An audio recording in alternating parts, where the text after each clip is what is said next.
বন্ধুরা, আজকেও আমি একটা নতুন ভিডিও নিয়ে চলে এসেছি তোমাদের সামনে। আমি পুরো ভিডিওটা দেখাই, আশা করি তোমাদের ভালো লাগবে।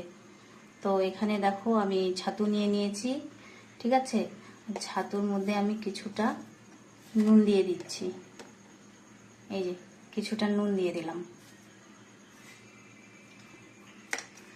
এখন হাতে আমি ঘষে নিয়েছি, হাফ চামচের মতো জয়েন বলে, এটা ওইখানে আমি দিয়ে দিলাম।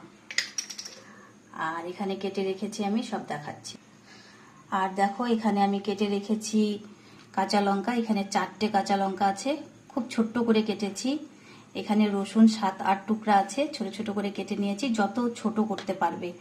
আর এখানে হাফ ইঞ্চি মানে এতটুকুর মতো আমি এখানে মানে আদা নিয়েছি। আর এখানে 2টো পেঁয়াজ আছে, এই 2টো পেঁয়াজ এখন আমি এই ছাতুর মধ্যে দিয়ে দেবো, সম্পূর্ণটা দিয়ে দিলাম। আর দেখো, কিছুদিন আগে আমি আচার বানিয়েছিলাম, আমের আচার, বাড়িতে কাঁচা আমের আচার বানিয়েছিলাম। তো খুব একটা নেই, অল্প আছে, কিন্তু অনেকটাই আছে। কৌটাটা বড় জন্য সেমন একটা দেখা যাচ্ছে না। এই আচারটা আমি সবসময় ফ্রিজে রাখি। তো এই আচারটা তুমি এতখানি দিয়ে দিবে এর মধ্যে, কারণ এটাতে একটু টক দরকার হয়, একটু টক হলে ভালো হয়। আর এটাতে আমের আচারই লাগে, আমি এতটা দিয়ে দিলাম। আমের আচারটা খুব সুন্দর হয়েছে, তোমাদের সঙ্গে আমি শেয়ার করেছি কিনা জানি না।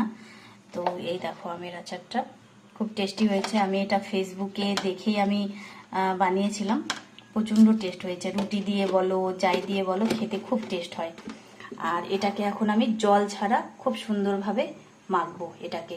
আর এই দেখো, এখানে আমি আধা ঘন্টার মতো হয়ে গেছে, আমি আটাটা এখানে মেখে রেখেছি, ঠিক আছে। আর এই দেখো, এখানে আমি তেলটাও গরম করতে বসিয়ে দিয়েছি, তেলটা গরম হতে থাক, আর আমি এটা ততক্ষণে মেখে নিই। তো দেখো, এখানে আমার পুরোপুরি মাখা হয়ে গেছে। আর হ্যাঁ, এখানে তোমরা যদি চাও এখানে ধনেপাতাও ইউজ করতে পারো, আমার কাছে ধনেপাতা নেই তাই আমি ধনেপাতা দিলাম না।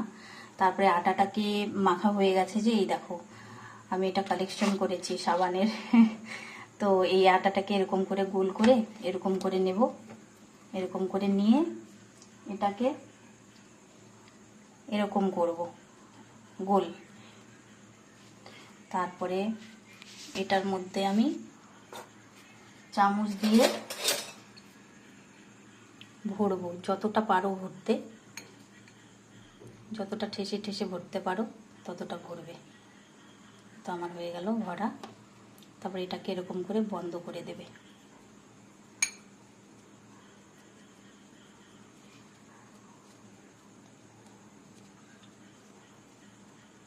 হয়ে গেল বন্ধ। তো দেখো, আমার এখানে হয়ে গেছে বানানো। আর এখানে তোমাদেরকে দেখিয়েছিলাম তেলটাও প্রায় গরম হয়ে গেছে। তো এটার যে পেছন সাইডটা, এটা দিয়ে দেবো আগে।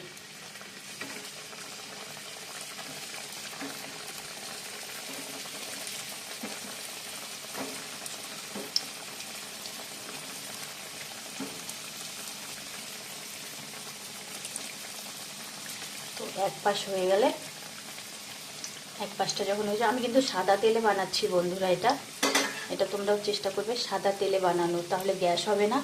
আর এখানে জোয়াইন যে ইউজ করেছি আমি, আজওয়াইনটা দিয়েছি, আজওয়াইনটা দিলে কি হবে, গ্যাস হবে না। আর এটা তুমি স্টোর করেও রাখতে পারো।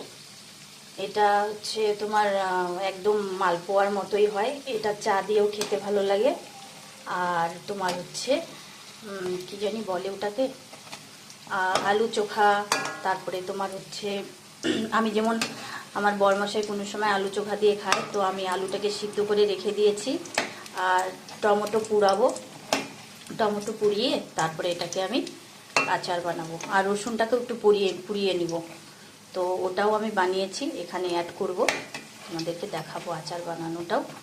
তো টমেটো, রসুন, কাঁচা লঙ্কা একটু পুড়িয়ে তারপরে যদি আচারটা মানে টমেটো আর আলুটাকে মাখা যায়, খেতে ভালো লাগে। ওটা দিয়েও খায়, মানে আলু চোখা বলে। তো এটার নাম হচ্ছে লিটি চোখা।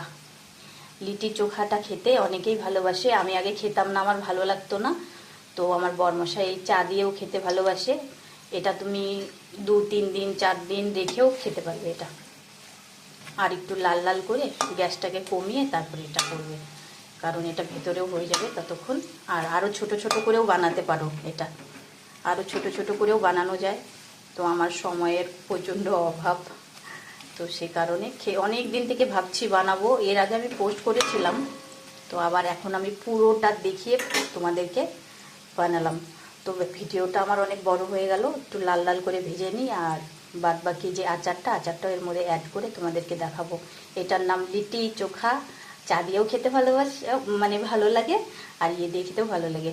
অনেকে ফ্রিজে রেখে অনেক দিন পর্যন্ত রাখা যায়, খাওয়া যায় পরে গরম করে, কিন্তু আমরা বাইরেই রেখে দিই, কমসে কম 2 দিন তো খাওয়া যাবে, আজকে কালকে পুরো দিন। তো চলো রাখি এখন। তো তোমাদেরকে পুরোটা লুক দেখানোর জন্য করলাম। এই দেখো হয়ে গেছে, এখানে আমি এই কটা বানিয়ে নিলাম, আর পারছি না বানাতে, শরীর আর কিছু বললাম না, কারণ এখানে সব কিছু বলাটা ঠিক না, সে কারণে।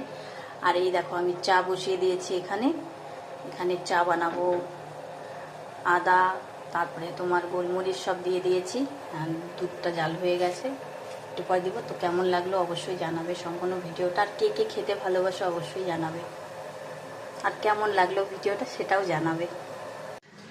তো এখানে দেখো আমি পেঁয়াজ কেটে নিয়েছি, আলু সেদ্ধ হয়ে গেছে, এখানে অল্প কিছু কাঁচা লঙ্কা আছে, একটা রসুন আছে, আর এই টমেটোগুলোকে এখন আমি পুড়িয়ে একসঙ্গে এটা দিয়ে আমি আচার বানাবো। আর পুরোটা ভিডিও দেখার জন্য আমার পাশে থাকো আর সাথে থাকো, পরেরটুকু তোমাদেরকে দেখাচ্ছি।